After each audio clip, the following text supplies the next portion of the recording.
Hello, good evening, happy Wednesday. Welcome to Live in Conversation. My name is Daphnée Antoine. And I'm Hello, Hello, and I'm Daphnée Camilien. from Camillion Law. How you all doing this evening? Good. How are Happy. you? I'm well. Thank you for asking. How are you? Good. It's Wednesday. What we I call know it? Crazy Wednesday, wacky Wednesday, whatever you want to call it is. it's the end of the month, Wednesday. Tomorrow Yeah, is a that's true. new month. September is here. Yeah. So, to those of you who are new or watching live or the replay, this is Live in Conversation where Attorney Chameleon and I come live every Wednesday, typically at 8 p.m. Today, we did things a little differently since we're not going to have a guest interview. But with that being said, it is a conversation, so we would love to hear your input. Come share your opinion with us. As you see, the topic for tonight is the student loan relief plan. And as always, let's go ahead and start with our disclosure. Sure. So I am an attorney. Anything that is stated this evening does not enter you, the viewer, and I into any type of attorney-client relationship. And Daphne Renee is a financial entrepreneur, and anything that she says or shares does not enter you into any type of fiduciary duty with her. All the information that we are stating tonight is for entertainment and information purposes only. Back to you, Daphne.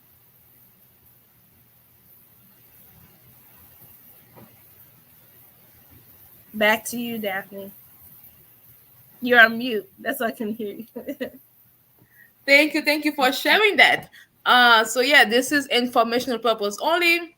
And again, come on, share the conversation, comment, let us know your thoughts.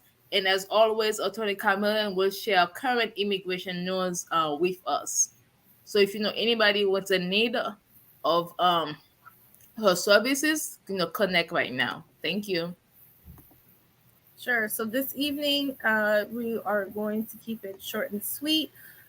This evening, instead of sometimes immigration can have very dreadful news as for what's going on. We know immigration system right now is extremely slow, but every once in a while, probably about once a month, I'm going to come to you guys with some positive immigration news or information or stories of that matter.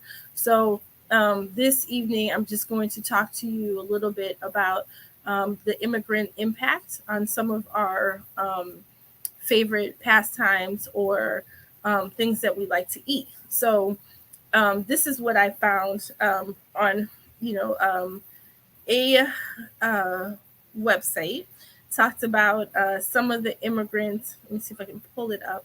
Some of the immigrants' contributions. Of course, there are many contributions. The United States is made up of so many people who've brought so many wonderful things to the United States. But the I'm going to share with you a couple of things, four things tonight. Three of them happen to be food. And so the first one is the donuts. I did not know. So, you guys, if you have other information or we can combat this, but my research shows me that the donut was brought to us by someone named Adolf Levitt. And he was a Russian immigrant, and he brought the donut to us in the 1920s, circled around that time. Um, so he was bringing us, I guess he created some type of donut machine that made donuts in perfect donuts, circled donuts in at I guess some really quick pace, which was different than what was done before. But they're crediting him with bringing us the donut, and he is a Russian immigrant. His name is Adolf Levitt. Hamburger. So lots and lots of people know the United States as the place of hamburgers, hot dogs. What is America's favorite pastime? It's really controversial of where the hamburger came from, but most people agree that it came from Germany. and that immigrants brought the hamburger to the United States. Sometime German immigrants brought the hamburger to the United States during the 19th century.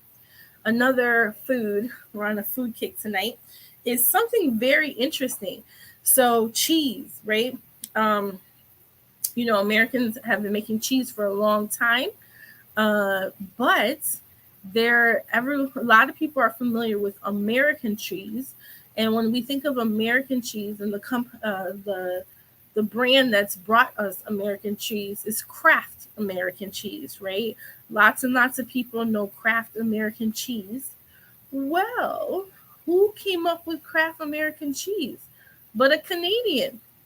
So he came from Canada to Chicago, where we're from, and went ahead and brought us Kraft American cheese. Isn't that interesting? The Canadian brought us Kraft American cheese. So, and his name was James Kraft. And another interesting person that brought us the the I was going to say the sport of basketball. Um, his name, a man named Dr. James Naismith, is a person who brought us basketball, right? Which is a huge sport in American culture. And I'm a huge NBA fan. Um, Thanks to, I think, a lot of the efforts that the NBA did, it's now a world sport. It's very popular in a lot of countries. But the U.S., a man by the name of James Naismith, created the game basketball in 1891, and Mr. Naismith was Canadian, but he came to the United States, and he was living in Massachusetts, and he brought us the game of basketball. So that's four little fun facts of immigrant contributions to the U.S. And I think where would we be without donuts? I've never met, I'm sure there's lots of people out there, but I've never really met a person who didn't like donuts. Hamburgers, cheese, all stuff that we eat often and are common United States staples, and the sports of basketball all came from immigrants.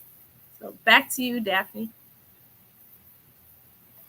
And you are That's great to know. Thank you for sharing those fun facts with us. I know every week we come live and we share important information, obviously, about current immigration happenings, and how people can take advantage of some of, I guess, the current laws that is ever evolving, that people need to stay up to date with. And obviously you're so knowledgeable about that, you always share it.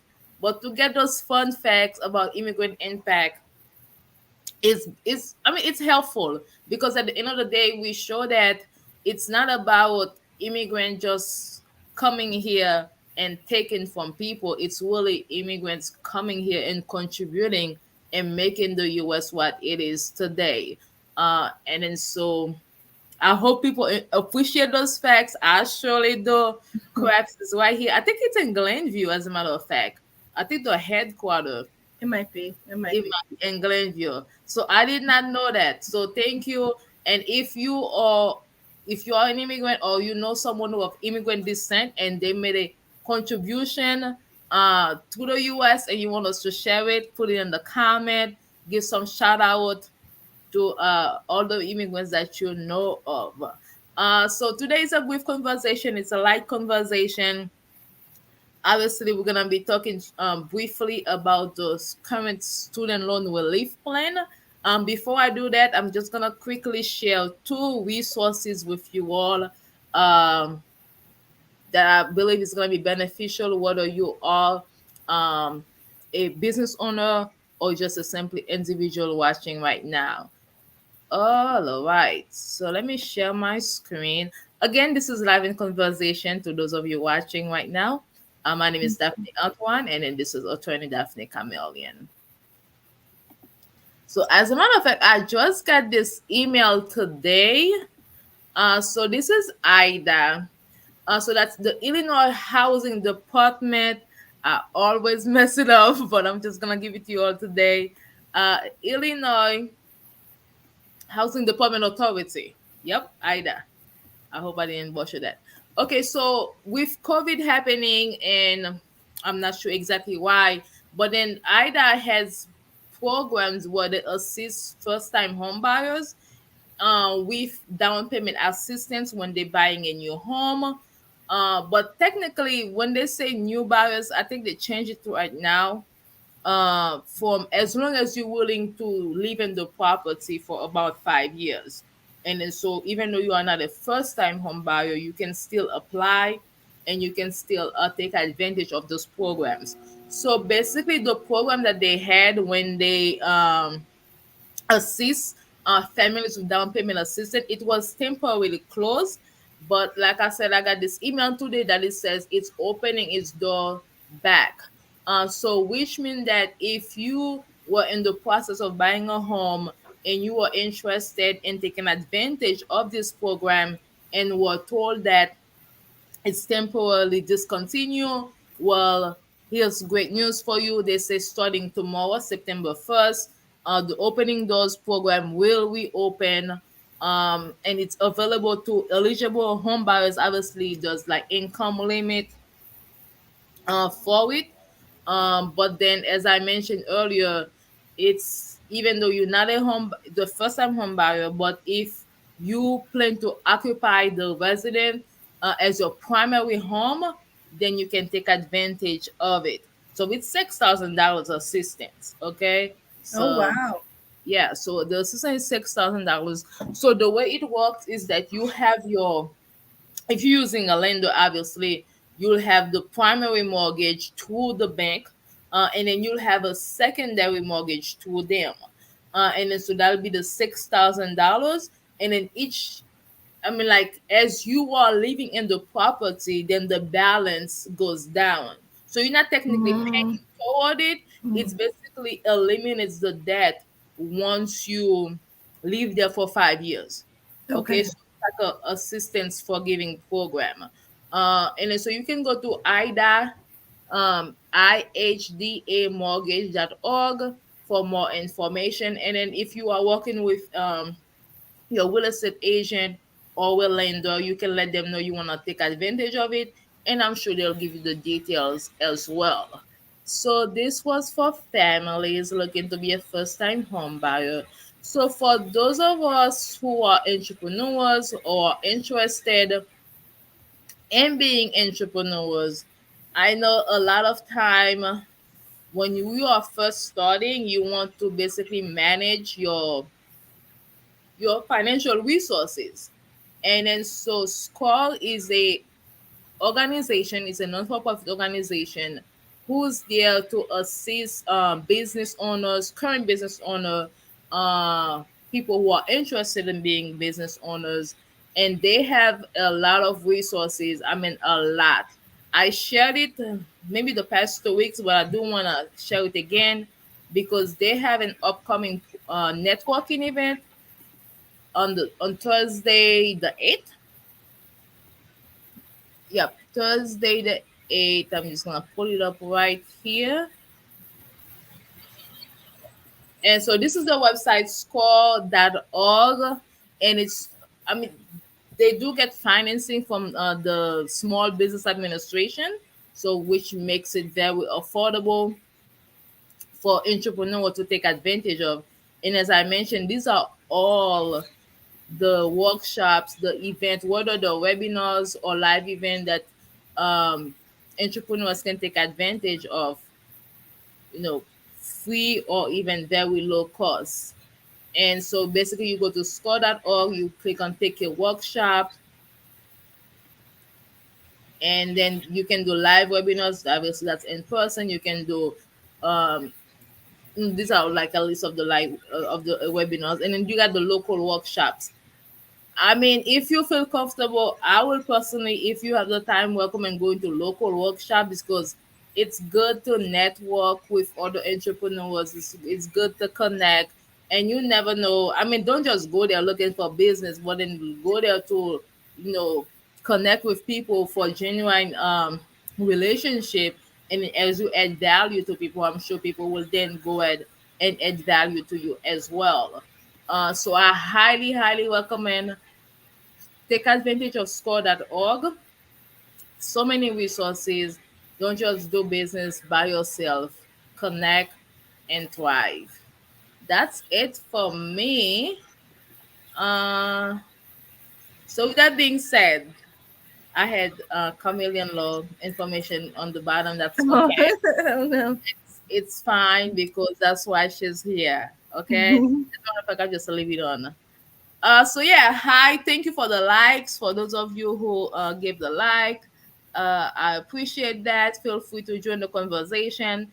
And so the big thing last week, that was it this week or last? That was last week, right? Yeah, That's last week, yeah. that was last week. So last week we got news as a nation that President Biden, along with Vice President Harris, proposed, not I don't think it's a proposal, I think it's an executive order, okay, Mhm. to provide some relief to students who have student loans, but then not all student loans. I think it's federal student loans Right. through the government. Um, so there's gonna be a $10,000 relief, but then it Mhm. could be up to $20,000 if there are, I believe, Pell student loan included Right. as well. If you had qualified for the Pell Grant. Yeah, for the Pell grant. Right. So we want to know your opinion about it.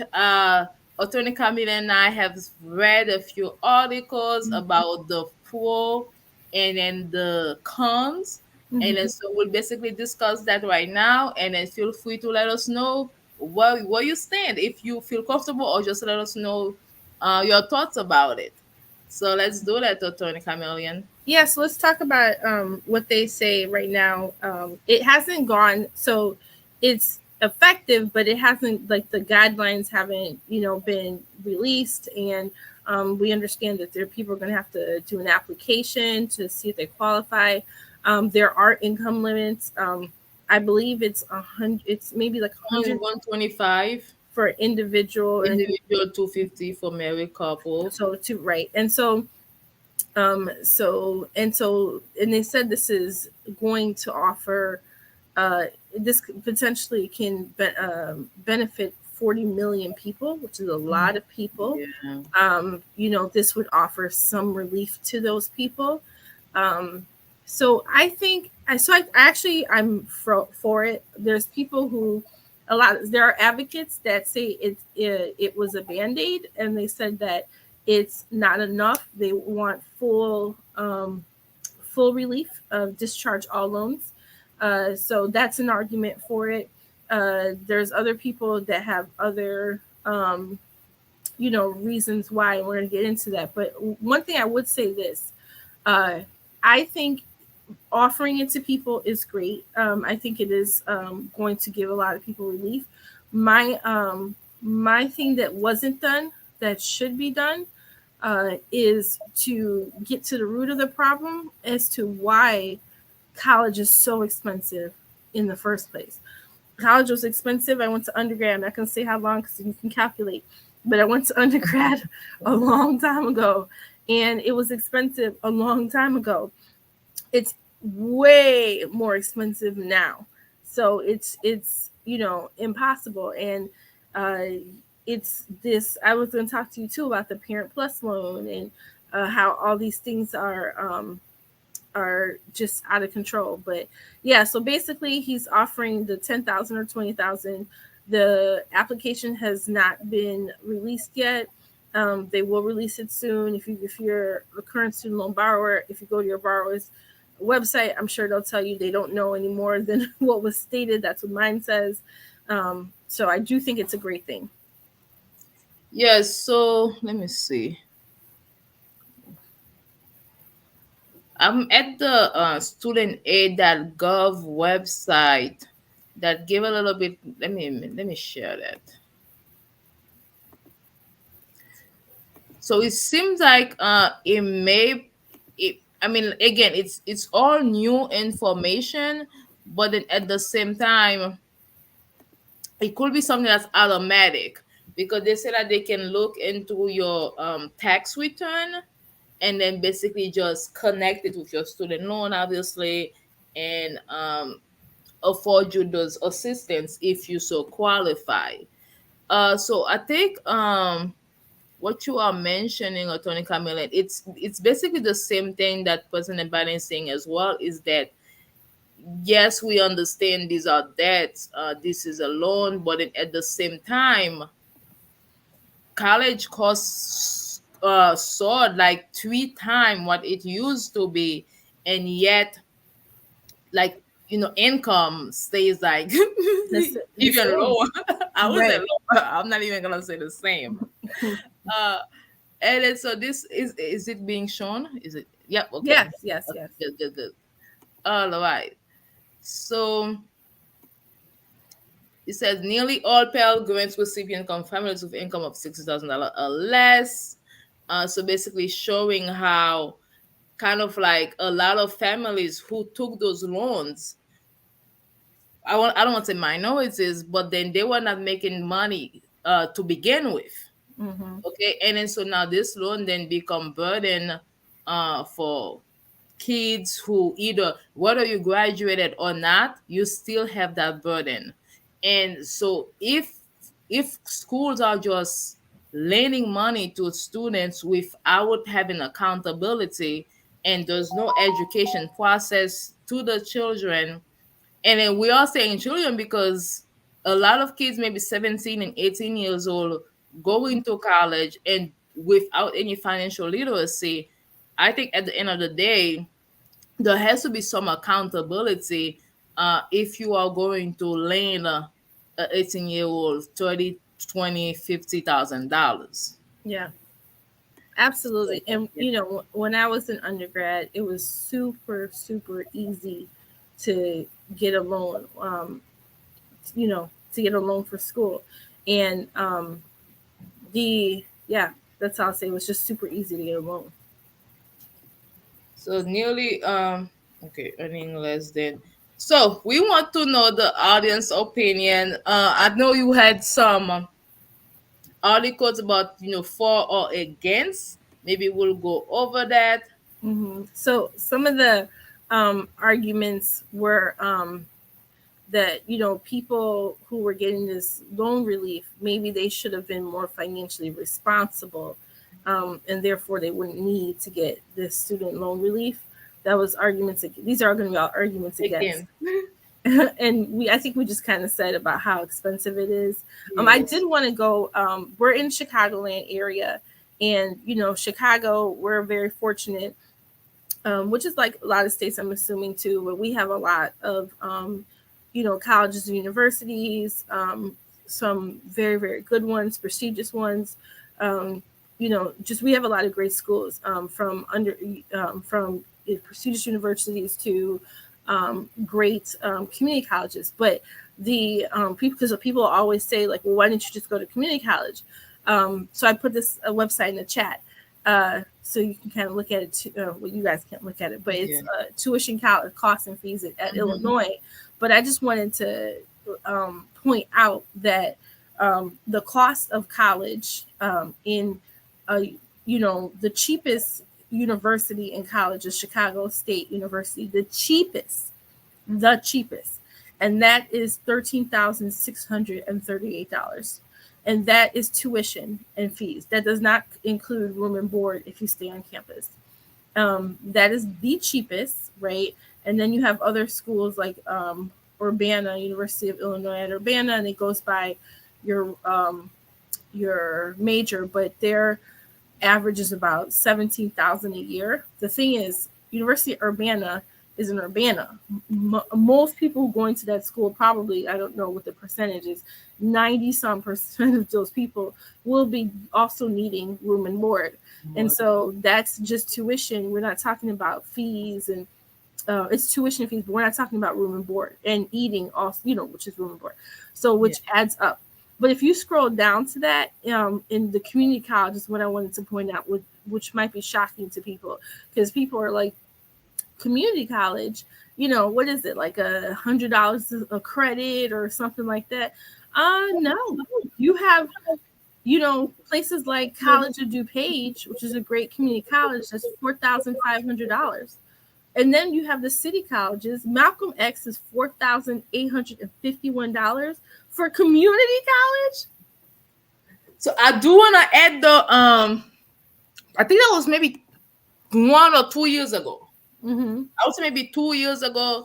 I think the city of Chicago has a program where if you graduate, again, please do not quote me on this, but I would say from a Chicago public school Mm-hmm.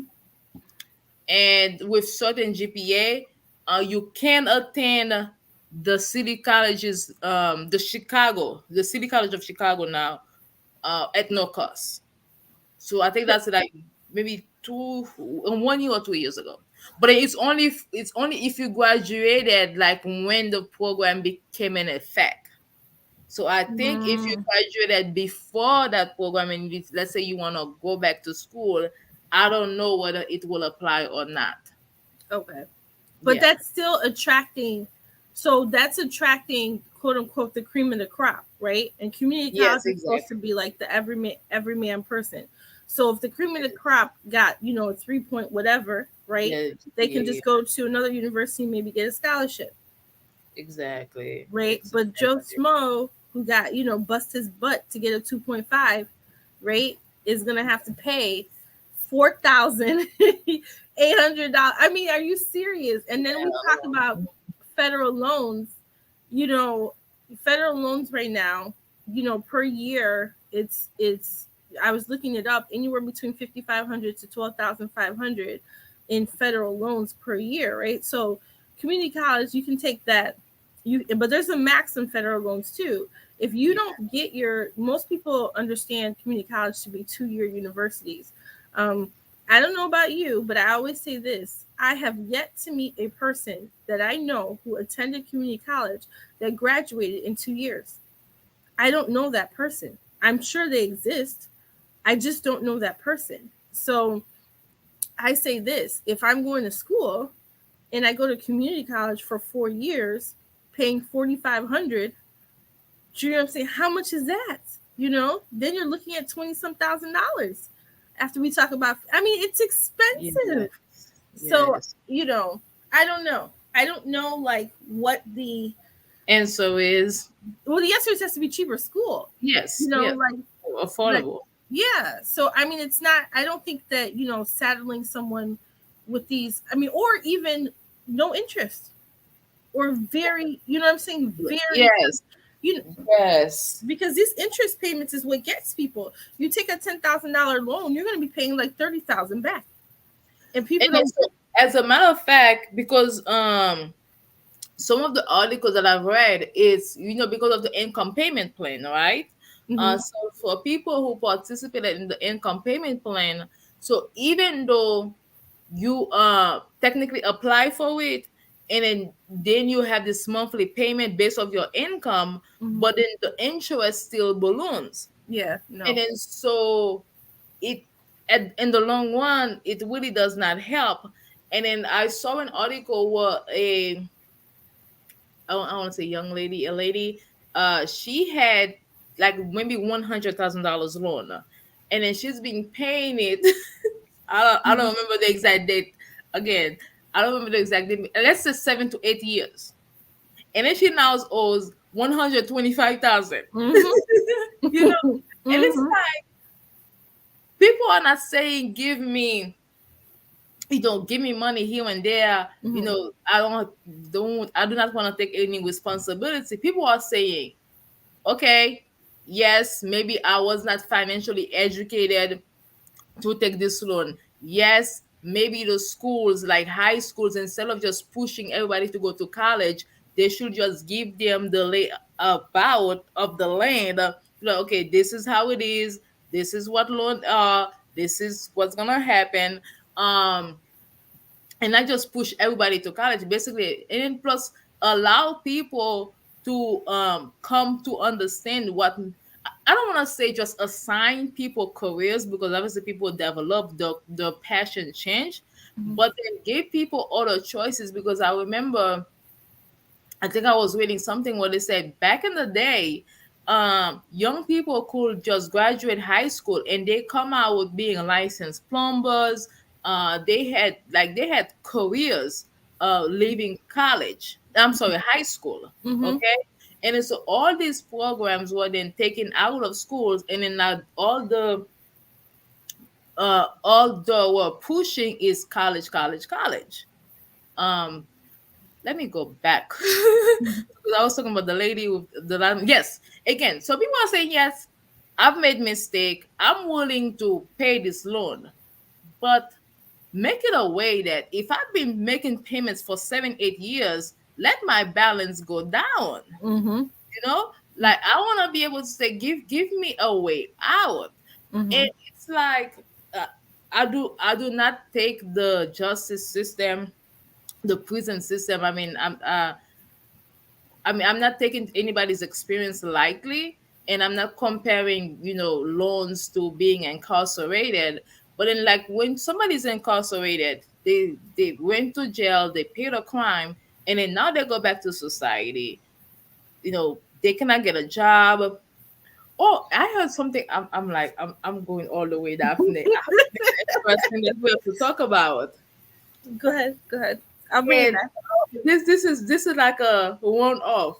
Mm-hmm. So did you know that people are incarcerated, if the state choose to, they can require them to pay for the time being incarcerated, as if like living in a hotel? No, I didn't know that. I was reading that, I was shocked. That's pretty crazy. Yeah, that is pretty crazy because okay, again, I'm back. That's gonna be a different conversation, though. Just so you know. Mm-hmm. Yes. So it's like families are saying, yes, if I took this loan, I want to pay for it, but let the income be a because people are asking for master degrees, but then you are asking master degrees but offering $30,000. So there's That a does not match. right. So there's a lot of things that you said that Discrepancies, yes. right. So there's a it so even with the young lady who has $100,000 in loans, it doesn't match, and it's even going back to what you're talking about, the trade. If I'm in high school and I'm interested in auto mechanics. I used to work in prisons, in the prison system, and I would meet guys and I'd be like, "What are you interested in?" Because the people I spoke to were men, and sometimes they would say, auto mechanics. So I wonder, like, and they were young, so if they were in high school and this was offered, maybe that would have been a nice distraction for them, and maybe if they could work. Exactly. But think about how, but I think this is about a money game, because if you offer it in high school and they come out in high school with a certificate in mechanics and they can go work with that certificate, could they go to their community college and pay $5,000, for that same certificate that they can get, for their high school fees? It seems so. I think that's why. Maybe that's a reason why. I'm not sure why. I don't know the reason why, but same thing for people with hair, cosmetology, nails, the whole bang, fashion. There's a lot of stuff that used to be in school that Exactly. is no longer in school, and trades, but that's expensive now to go afterwards. The other thing too is college was pushed upon people. What is the pathway? They keep telling you, in order to have a certain type of lifestyle where we're all pretty much living check to check, right? But where you have a little extra to get a hamburger, as we were talking about, or buy a donut, and you can live and do have those splurges every once in a while. To have that type of lifestyle, I'm not talking about rich, filthy rich. I'm just talking about a typical middle class lifestyle. To have that lifestyle, you're pushed to go to college, because if Yes. you don't, right, because the way society changed, if you don't, you will not be able to survive. You won't live in a good place. You may have to get on government assistance. You may, but before my parents' generation, when they came to the United States, jobs were plentiful, and you did not need to have a college degree to get a great job. You could work in the factory. My father worked in the factory for almost 40 years. Those factory jobs, and you can support your family with one job, not working 60 hours a week or 65 hours a week, none of that stuff, right? Nowadays, and one parent, could support a family. That doesn't exist. You need two parents if you have a two-parent household. If not, you have one parent who's hustling in order to survive. And then the other people who said, okay, I'm going to go for this other lifestyle. Let me go ahead and get this college degree. Now you have these jokester employers who are saying, bachelor's not even enough. They're like, we want you to have a master's. And you're like, okay, great. And now I'm $100,000 in debt with my Exactly. bachelor's and my master's. Here you go. And they're like, oh, okay. Here you go. Here's a job that pays you $30,000 a year. And you're like, okay, if minimum wage is $15 an hour, that's the same thing. Mm-hmm. And that is very common. Yes, it is. It is. And ask you, not that, It they'll is. ask you for 5 years experience with a master's. Exactly. Exactly. And you're paying 30 grand. So it does not make sense at all. So President Biden and Vice President Harris, you are right to provide relief. And we understand, because at the end of the day, we're not saying just let the system, because obviously the students are applying for loans because Yeah. they need the assistance to be able to go to school. But then also, let's go to the root of the problem. Okay, why are colleges so expensive? And also, should there be accountability when it comes to those colleges providing the loans? Okay, should they also provide financial education? Should there be programs that not, I don't, because at the end of the day, people are adults, but then to assist new families who's never been to college before, Mhm. to be able to help them to go through the process so that they can actually get the loan, go to school, create a pathway, graduate, and get a career. And then so, yes, I'm sure they're gonna sit down and figure it out. But right now, people who have student loan need relief, and I'm pretty sure if anyone right now who had student loans and who's paid it and were in a position to get the loan, um, to get relief for the loan, they will be happy. So don't just be upset because other people are getting help. And because at the end of the day, there's so many different ways that uh, I don't want to say a lot of people are getting help, but there are different programs will help other people. This is just one of it, and Well, I would say maybe it's a one-time thing.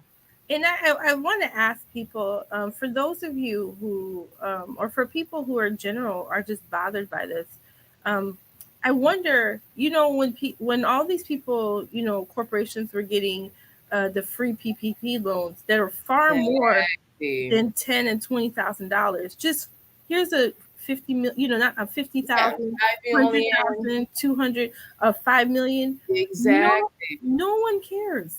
And They then don't. these are like, I'm sorry, Attorney Camille, these are like companies I think who will be able to survive. Mhm. Even the banks, when the banks bail out, remember? Yeah, The mortgage crisis, the bank bailout. Yeah.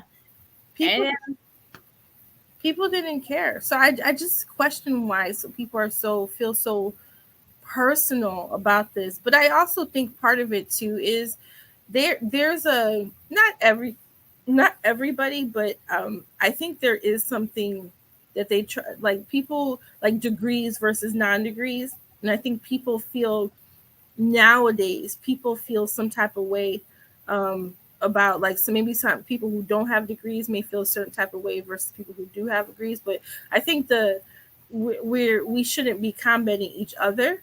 I think that we should be combating, looking at the system and saying, how come the person who does not have a degree, right, who used to be able to have that good, I go back to the factory job because they had pensions in the factory. You know what I'm saying? They had, regular pay increases. They were able to have houses and cars and extra money and, do everything they needed to do with, and it didn't require a degree. And so now, why have we moved away from that? Just system in general. and like just to make it just to make it personal is because families want to work. Family wants to provide for the children, because at the end of the Absolutely. day, you born your kids, you want to be able to provide for them. Mhm. But it's hard, Right. you Right. know, Right. especially with a lack of affordable daycare. Because who wants to go to work and then just hand your, and then I'm not saying that caregivers should not be compensated, but then it should be a way that, the caregiver definitely get compensated for the service that they're offering, because it is a service. Right. Then there should be a way where families can go to work and still afford affordable, safe childcare. That's true. And then, so if family do not have access to affordable, safe childcare, and then therefore now only one parent can hold a full-time job, and Hmm. as we just mentioned, it's impossible now, depend on the career, for one parent to sustain a household. Hmm. And then, so all of this have to take into consideration as to why a family may need assistance with student loan relief. It Right. all goes back, it's a circle. So everything affects the other. Uh, that's all I gotta say. Anything else you Yeah. want to turn No, Camille? I just wanted to briefly mention, and we could talk about this another day about the parent loans and how they're now having parents, because tuition is so expensive and federal loans, standard federal loans do not qualify. They're having parents take out parent loans, which is insane Yeah. because the parent now owes, it's not the kid that owes, it's the parent. And the interest rate is even higher. And if, whether people know this or not, your social security, so those parents that are like, I'll just get old and they're not going to be able to go after me, they can garnish your social security for your debt. So that's it. That's all I wanted to add, just that part about the parent loans. Back to you, Daphnée.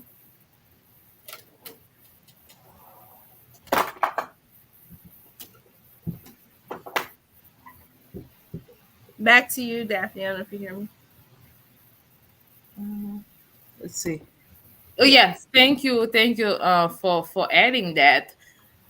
It's a loan, it's a debt that technically never goes away. No, It never goes you can't away. bankrupt it. You can't do it in bankruptcy. It never goes away, and it's so easy to acquire. Mm-hmm. That needs to be changed. And then I guess the not the feedback, it's basically they said that if there's a limitation now for families to get student loans, then it's gonna hinder families who cannot afford to go to college. Okay, so there's a lot of, I don't know. But anyways, thank you for sharing that. Again, this is live in conversation. Well, Attorney Camille and I come live every Wednesday to share immigration news, information to thrive, and then sometime we will have guest interviews who will share information about the careers, and to share the knowledge with us. And Attorney Chameleon practice mostly immigration law. And so if you or someone you know may be in need of a service, you can reach out to her at 847-410-9022, 847-410-9022, or chameleonlaw.com. She's been mentioning also for the past few months now, February 2023 is the deadline for TPS. So if you or someone you know For Haitian, for needs, Haitians, for right? Haitians, Mm-hmm. yes, um, of Haitian for Haitians, Mm-hmm. need to get started, go ahead and do it now and reach out to Attorney Chameleon. And as I've mentioned, about the housing program, take advantage. And if you are not in the market right now but may feel like maybe you want to be in the market later this year or next year, I should be a licensed realtor by then. I don't want to mention realtor because I'm not good at it. I should be a licensed real estate agent by then. And then so feel free to reach out to me. I'll let you all know. I'll keep you all posted. That's it for the day. This has been Live and Conversation. See you all next week. Bye for now. Bye.